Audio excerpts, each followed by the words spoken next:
बहुत समय पहले की बात है। ऊंचे पहाड़ों और घने जंगलों के बीच एक छोटा सा गांव था।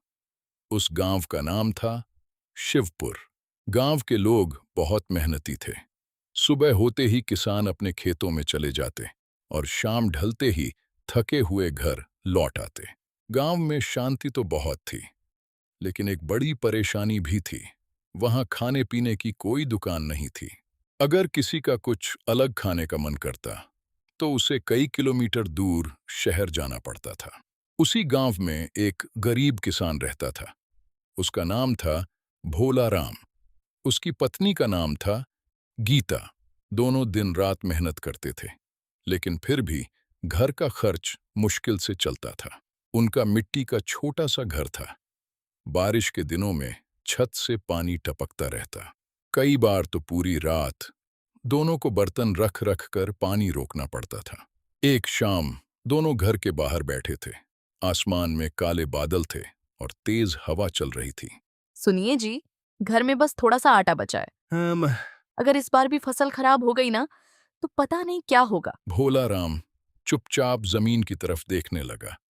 उसके चेहरे पर चिंता साफ दिखाई दे रही थी। तभी गांव के बाहर से ढोल नगाड़ों की आवाज आने लगी। ठम ठम ठम ठम। अरे, मेला लग गया। पूरा गांव मेले की तरफ भागने लगा। हर तरफ उत्साह था। बच्चे खुशी से चिल्ला रहे थे। लगता है गांव के बाहर बड़ा मेला लगा है। चलो हम भी देखते हैं। मेले में रंग बिरंगी दुकानें लगी थीं। कहीं खिलौने बिक रहे थे, कहीं मिठाइयां थीं और कहीं बड़े झूले लगे थे। लेकिन तभी एक खुशबू ने भोलाराम के कदम रोक दिए। गरम मसालों की खुशबू, ऊपर पिघलता मक्खन, तवे पर कुछ सिजल हो रहा था। अरे, ये कैसी खुशबू है? भोलाराम उस खुशबू के पीछे धीरे धीरे चलने लगा। तभी उसने देखा, एक बड़े ठेले पर गर्मा गर्म कुलचे छोले बन रहे थे। बड़े बर्तन में छोले उबल रहे थे।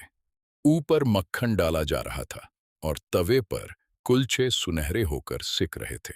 लोग लंबी लाइन लगाकर खड़े थे। हर कोई जल्दी में था। भाई, जल्दी देना। मेरे वाले में ज्यादा मक्खन डालना। भोलाराम पहली बार कुलचे छोले देख रहा था। उसकी आंखों में हैरानी साफ दिखाई दे रही थी। भाई, ये क्या चीज है? अरे भाई, ये शहर के मशहूर कुलचे छोले हैं। बहुत स्वादिष्ट लग रहे हैं। लेकिन तभी उसका चेहरा उतर गया। उसके पास पैसे नहीं थे। वो धीरे धीरे पीछे हटने लगा। तभी कुलचे वाले ने उसे रोक लिया। अरे भाई, रुको। जी? लगता है पहली बार देख रहे हो। हाँ। लो, एक प्लेट मेरी तरफ से। भोलाराम की आंखें चमक उठीं। उसने पहला निवाला खाया और अचानक वो हैरान रह गया। अरे वाह! मसालेदार छोले, ऊपर पिघलता मक्खन और नरम गरम कुलचे। ऐसा स्वाद उसने पहली बार चखा था। भाई, ये तो कमाल की चीज है। शहर में लोग इसे बहुत पसंद करते हैं। तभी भोलाराम के दिमाग में एक नया आइडिया आया। उसकी आंखों में नई उम्मीद थी। अगर मैं इसे अपने गांव में बेचूं, तो? वो खुशी खुशी घर वापस लौटा। क्या हुआ? इतने खुश क्यों हो? गीता, हमारी गरीबी दूर हो सकती है। कैसे? हम कुलचे छोले बेचेंगे। लेकिन हमें बनाना आता भी है। नहीं, लेकिन सीख लेंगे। अगली सुबह भोलाराम शहर चला गया। वह एक छोटे ढाबे पर पहुंचा, जहां कुलचे छोले बन रहे थे। वो घंटों खड़ा होकर सब ध्यान से देखता रहा। छोले कैसे बनते हैं, मसाले कब डाले जाते हैं, सब कुछ। अरे भाई, सुबह से क्या देख रहे हो? भाई, मैं ये काम सीखना चाहता हूँ।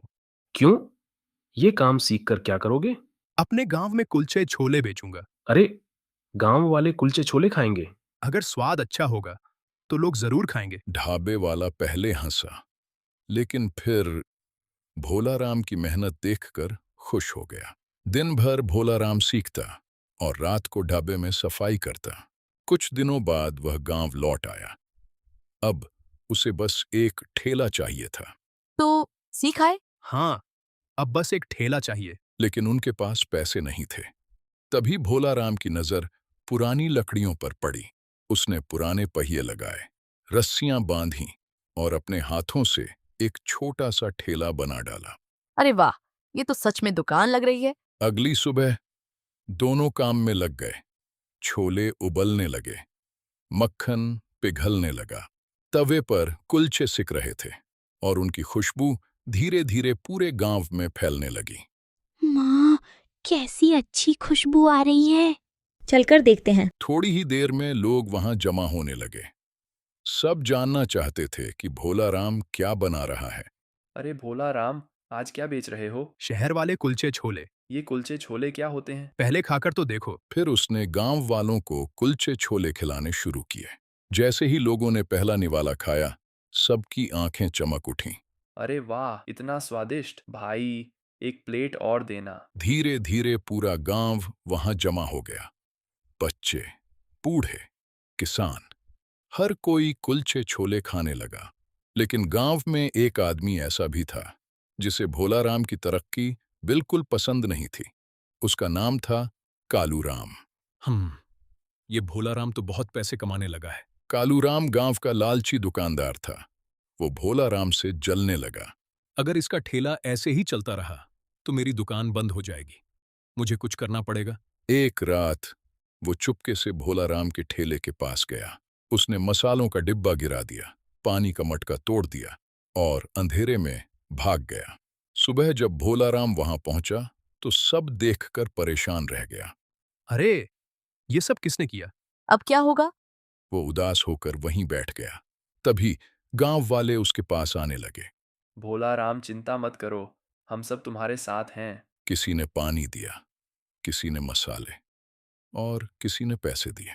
पूरा गांव उसकी मदद के लिए आगे आ गया। भोला राम की आंखों में आंसू आ गए। आज समझ आया, गांव वाले ही असली परिवार होते हैं। फिर दोबारा कुलचे छोले बनने लगे और इस बार पहले से भी ज्यादा भीड़ आई। धीरे धीरे भोला राम का ठेला पूरे इलाके में मशहूर हो गया। कुछ ही महीनों में उसने एक बड़ा ढाबा खोल लिया। ढाबे के बाहर एक बड़ा बोर्ड लगा था, भोला राम स्पेशल कुलचे छोले। अब दूर दूर से लोग वहां खाने आने लगे। ढाबे के बाहर लंबी लाइनें लगती थीं और एक दिन वही कुलचे वाला आदमी फिर गांव आया, जिसने मेले में भोला राम को मुफ्त में कुलचे छोले खिलाए थे। अरे वाह भाई, तुमने तो कमाल कर दिया। भाई, ये सब आपकी वजह से हुआ है। दोनों एक दूसरे को देखकर मुस्कुराने लगे। भोला राम आसमान की तरफ देखने लगा। उसकी आंखों में खुशी के आंसू थे। शायद मेहनत आखिरकार जीत चुकी थी। भोला राम की कहानी अब लोगों के लिए एक मिसाल बन चुकी थी। उसकी मेहनत की खुशबू अब कुलचों से भी ज्यादा दूर तक फैल चुकी थी।